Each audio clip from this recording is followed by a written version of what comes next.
하나님과 친밀한 관계를 추구하는 여정에 오신 여러분을 환영합니다. 저는 송인설 교수입니다. 오늘은 9번째 시간으로 이냐시오 로욜라의 영신 수련 중에 영적 지도에 대해서 좀 알아보도록 하겠습니다. 16세기 이냐시오 로욜라가 기도 문제, 하나님과의 관계 영성 문제, 신앙 문제에 도움을 요청하는 사람들에게 영적 지도를 해주어서 많은 열매를 거두었습니다. 그 열매가 영신 수련이라는 책입니다. 4주간 구조가 있었죠. 첫째 주간에는 죄 용서 경험, 두 번째 주간에는 세상으로부터 벗어나서 하나님 나라 섬기는 그리스도의 군사가 되어가는 과정, 세 번째 주간에는 십자가와 연합하는 단계, 네 번째 주간에는 부활과 연합하는 단계였습니다. 이것이 바로 영적 성장, 영적 진보의 로드맵이었고 이것을 지도한 거죠. 영성 지도의 역사는 한 5개 정도, 5번 정도의 단계를 볼 수 있겠는데요. 첫 번째는 3세기, 4세기 사막 교부들이 모여서 영적 아버지, 영적 자녀 관계를 맺었습니다. 그러면서 영적 지도를 했고요. 두 번째는 베네딕트 수도원에서 스승 제자 모델인데 정주한 수도원 안에서 수도원 원장과 수도사들이 함께 하나님을 알아가는 학교를 만든 것입니다. 세 번째가 16세기 이냐시오 로욜라가 예수회 만드는 전후에 했던 영적 지도 전통이고요. 이게 제일 탁월하다고 인정받고 있습니다. 네 번째가 1940년대 칼 로저스가 비지시적 상담 심리학을 만들면서 이것이 50년대 수도원의 영성 지도 전통과 합류한 것입니다. 여기서 현대 영성 지도 스피리추얼 디렉션 전통 분과가 하나 생겼어요. 영성 지도는 70여 년의 역사를 가지고 있습니다.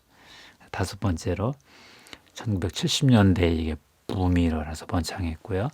80년대에 이제 센터들이 쭉 생기기 시작을 했습니다. 2012년, 13년 공부하러 토론토 대학을 갔습니다. 리지스 칼리지에 가서 영성 지도를 배웠는데 그 당시 북미 지역에 300여 개의 영성 센터가 있다. 그런 말을 들었습니다. 칼 로저스의 상담 심리학이 중요하겠죠. 인본주의 심리학을 창시한 분인데 이분은 신학을 하다가 교육학으로 바꾸고 하나님도 유실론자였다가 무실론자, 불가지론자, 말년에는 신비 영성의 세계를 인정한 어떤 심리학자. 참 복잡했습니다. 하나님과의 관계, 인격적 관계는 잘 모르겠습니다. 이분이 1942년 두 번째 책 카운셀링 앤 사이코테라피라는 책을 쓰셨는데 여기서 비지시적 상담을 주장을 했죠. 한성호 교수, 한성열 교수, 아버지, 아들 교수 두 분이 이 책을 번역을 했는데요. 이 책 로저스의 주장은 지시적 상담은 효과가 없다였습니다. 명령 금지, 훈계 효과 없다. 암시, 격려하는 거 다 안 된다. 참회, 정화 큰 효과는 없다. 충고 설득 오히려 역효과다. 설명, 지적 해석 그것도 별로다. 저는 깜짝 놀랐어요. 저는 설명하고 지적 해석하면 될 줄 알았더니 안 된다잖아요. 그럼 비지시적 상담이라는 게 뭐냐? 관계 치료인데요. 내담자의 부정적 감정을 자유롭게 표현하게 하고 상담자는 무조건 수용해주고 그러면 내담자가 수용을 받으면서 어떤 통찰이 생기고 깨달음이 생기고 자기 이해를 하면서 통합적으로 행동, 자기에게 유익한 성공적인 행동을 하나하나 해나간다는 것입니다. 상담자에게는 세 가지 태도가 필요한데 일치성, 진정성, 겉과 속이 같다. 공감적 이해, 그렇겠죠. 무조건적, 긍정적 수용. 요즘 미국 영화에 심리치료사, 환자 서로 이야기하는 거 이게 다 칼 로저스 기법이라고 합니다. 그러면 이제 영성 지도가 뭐냐? 영성 지도는요, 한 사람이 하나님과 관계를 맺어서 성장하는데 다른 경험이 많은 선배가 동행해 주는 것입니다. 왜 영적 지도를 받아야 될 것인가?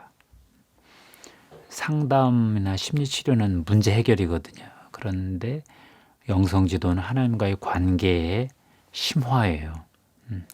영적 여정에서 문제가 생겼을 때 도움을 받아야 되겠는데 상담사 가지고는 안 되겠는 거예요. 다 영성 지도자가 있어야 되겠다. 그래서 이게 등장을 했다고 했죠. 70년대에 붐이 일었다. 어떻게 하느냐? 구조가 삼각구조예요. 디렉터하고 디렉티가 있는데 그 위에 성령님이 계십니다. 이 삼각구조. 디렉터와 디렉티는 월 1회 정도 만나기도 하고 격주로 만나기도 합니다. 저도 격주로 만나서 영성 지도받는 그런 체험을 해봤는데요. 누가 영적 지도자가 될 수 있는가? 관상적 경청 훈련이 된 사람, 공감적 경청 훈련이 되어 있는 사람입니다. 디렉티의 이야기를 수용적으로 들어줄 수 있는 사람, 그런 사람이 영성 지도자가 되는 것입니다. 영성 지도자는 환대하는 태도, 공감할 수 있는 훈련이 되어 있어야 되고요. 신학적, 심리학적 지식이 있어야 될 것이고 성령의 역사에 대한 분별력이 있어야 될 것입니다. 일상의 삶에서 관상적 경청 훈련, 공감적 경청 훈련이 되어 있어야 되겠죠. 기도 경험도 있어야 되고 하나님과의 오랜 관계 경험이 축적이 되어 있겠죠. 하나님으로부터 부르심을 받아서 훈련을 받고 영성지도 사역을 하고 자기도 누군가에게 슈퍼비전 받고. 누가 디렉티를 하는가? 하나님과의 영적 관계를 추구하다 막힌 자입니다. 그러면 누구에게 도움을 받을까 하다가 디렉터를 찾는 거죠. 찾아오는 거죠. 디렉티는 매일 자기 의식 성찰, 양심 성찰을 해서 일기를 써서 회기 때마다 가지고 와서 디렉터에게 삶을 나누는 것입니다. 그러면 영성 지도자 디렉터는 어떻게 지도를 해가는가? 무조건 듣습니다. 90%의 듣기, 10%의 질문으로 이 1시간의 세션을 채우는 것입니다. 디렉티가 얘기를 하면서 스스로 깨달을 수 있도록 유도하는 것입니다. 제가 영적 지도를 4단계로 한번 요약을 해봤습니다. 1년 동안 수업을 들으면서 요러면 되겠다 하고 제가 좀 정리를 해봤는데요. 첫 번째, 사랑의 눈으로 바라보며 들으라. 이건 공감적 경청의 문제고요. 두 번째, 디렉티의 이야기 중에서 하나님과의 관계와 관련된 가토크를 찾아라. 이게 어떤 뭔가 하나님과 관련된 컨텐츠를 잡는 거죠. 세 번째, 디렉티의 마음의 움직임을 물어봐서 영분별을 하도록 초대하라. 네 번째, 디렉티를 하나님께 보내라. 샌딩. 하나님께 기도해서 하나님의 음성을 들을 수 있도록 그쪽으로 이렇게 밀어라. 첫 번째, 공감적 경청입니다. 우선 무조건 사랑의 눈으로 바라보며 디렉티의 말을 잘 듣는 것입니다. 공감적 경청, 관상적 경청 그러는데요. 이때 비지적 상담 기법을 써야 되겠죠. 판단하지 마라, 가르치지 마라. 그러면서 또 그 너무 큰 문제 앞에서 무너지지 마라, 또 거리를 두라. 디렉티에게만 집중하면서 그 사람 내면의 이야기들을 듣는 것입니다. 질문해 가며 듣습니다. 90%는 듣고 10%는 질문한다고 그랬죠. 공감해주며 반영합니다. 이런 얘기냐, 이런 뜻이냐, 요약도 해주고요. 좀 모호한 것은 명료하게, 이런 뜻이 조금 더 구체적으로 명료하게 설명해 달라. 내가 이렇게 이해했는데 잘 이해한 거냐, 못한 거냐. 명료화 질문 이렇게 해주는 것입니다. 요약하면서 확인하면서.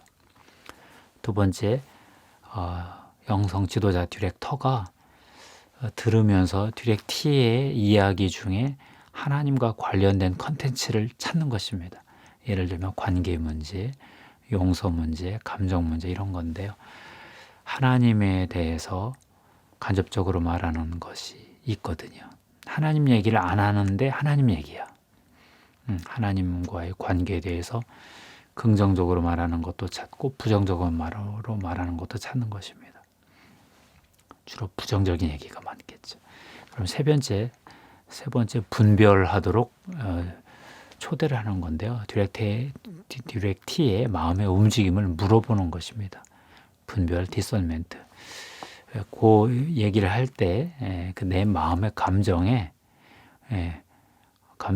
영적 위로 상태입니까? 영적 실망 상태입니까? 물어보는 거죠. 영적 위로는 하나님과 가까이 있을 때 느끼는 기쁜 감정이죠. 영적 실망은 하나님과 멀리 멀어질 때 느끼는 어떤 그런 좀 슬픈 감정인 거. 질문을 통해서 디렉티의 생각과 마음을 분별해 보도록 초대하는 것입니다. 지금 어떤 마음이 듭니까? 어떤 감정입니까? 기쁨입니까? 슬픔입니까? 영적 실망입니까? 영적 위로입니까?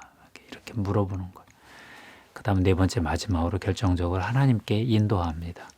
디렉티를 하나님께 보내는 건데요. 하나님과의 관계를 생각하도록 초청하는 것입니다. 이 사건에서 하나님은 어디 계십니까?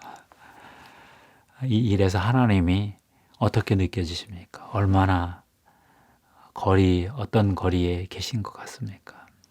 하나님이 뭐라고 말씀하시는 것 같습니까? 아무 소리도 이제 못하고 있으면 지금 이 시간이라도 성령님이 뭐라고 말씀하시는지 우리 침묵하면서 기다려 봅시다. 침묵 중에 어떤 생각이 떠올랐습니까? 기도하는데 어떤 감정이 들었습니까? 이런 걸 이렇게 물어보는 거예요. 그러면 처음으로 디렉티가 그 문제에 대해서 하나님의 뜻을, 하나님의 마음을 구하게 되는 거죠. 그러면 또 얘기 듣고 한 회기 만남, 1시간짜리 만남이 끝나고 나면 성령의 현존을 어느 순간에 성령이 가장 크게 현존하셨나, 역사하셨나, 이걸 한번 또 성찰해 보는 시간도 갖습니다. 디렉터는 또 잘 써서 디렉티에 대해서 자기가 인식하는 것, 자기 자신 디렉터에 대해서 내면의 움직임에 대해서 인식하는 것, 성령의 역사, 현존에 대해서 인식하는 것, 이런 것들을 잘 정리해 두어서 관상적 성찰 보고서라고 그러는데 이걸 잘 써뒀다가 나중에 또 자기 위에 슈퍼비전 받으러 가서 또 자기도 또 그렇게 또 받습니다. 감사합니다. 오늘은 9번째 시간으로 이냐시오 로욜라의 영신수련 중에서 영적 지도에 대해서 알아봤습니다. 이냐시오 로욜라의 영적 지도가 20세기 중반에 칼 로저스의 비지시적 상담 기법과 만나서 영성 지도, 현대 영성 지도로 이렇게 발전했다는 이야기를 봤고요. 영성 지도는 한마디로 영적 성장의 여정을 동행해 주는 것이다. 어떤 방식으로 진행되냐 하면 잘 들어주고 그 다음 질문을 해가면서 디렉티가 스스로 문제를 알아갈 수 있도록 도와주는 것이죠. 하나님의 임재를 분별하게 해주고 영분별이 제일 중요한 거니까. 그래서 그가 스스로 성장할 수 있도록 돕는 것이다. 우리 학생 여러분도 영성지도, 영적지도 받을 수 있는 훈련 기회가 있기를 바라고요. 한국에도 이런 센터들이 좀 생기기를 바라는 마음이 간절합니다. 감사합니다. 하나님께 영광 돌립니다.